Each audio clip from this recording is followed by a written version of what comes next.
And you get a sense of, through the villain, you get a sense of what is an outcast and why it's shunned. And all this, there is a sense of it that comes from a politically, socially conscious filmmaker, the author of it, which I don't find in Bollywood. The thing is about Bollywood and idea of cinema right now, at this moment, because we're struggling with it. We also are struggling with a lot of, somehow, it always comes down to the language that they deem is the central language to the whole country.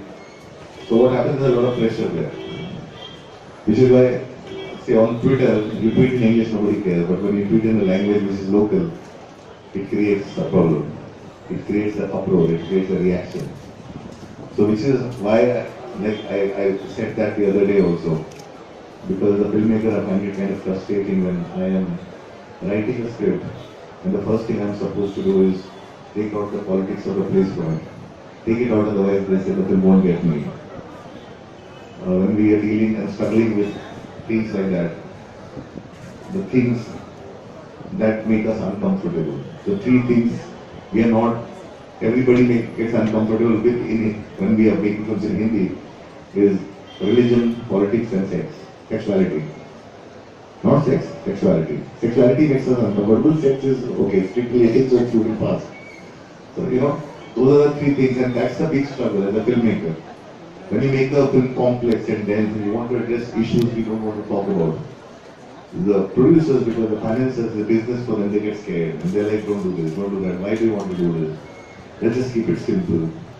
Man meets woman, happy ever after.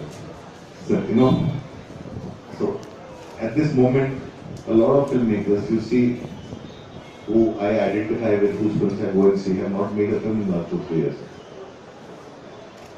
I'm still waiting what Vishal Bhardwaj does next. I'm still waiting when is Divakar's next film coming out. Because there's a big struggle going on. And because a filmmaker also finds it very hard to let go of that very basic DNA which makes him a filmmaker. I've just made a remake. First time in my life. Because I could not think of an idea that did not have any politics in it.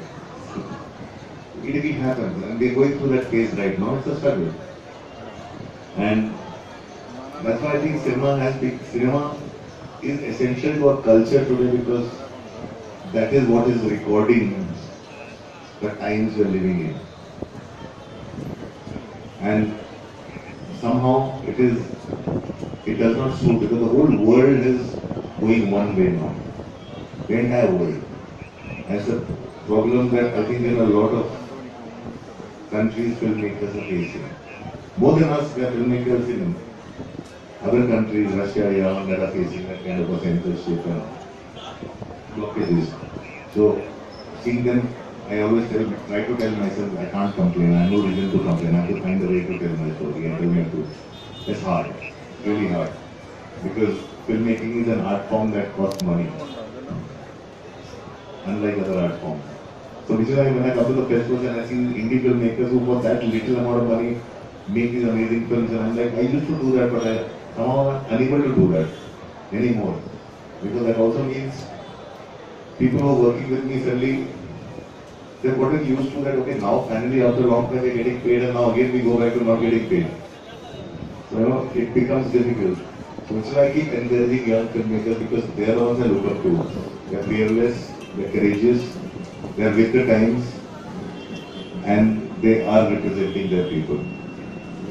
Also in the mainstream, like last Hindi film that I saw, which the filmmaker was representing his people and speaking for them in a mainstream way, in a form that was surprising, and so there was a movie called June. But June, there was one film that really affected me like that, when Anurag actually went out and he cast those very actors that he was speaking for. And that for me is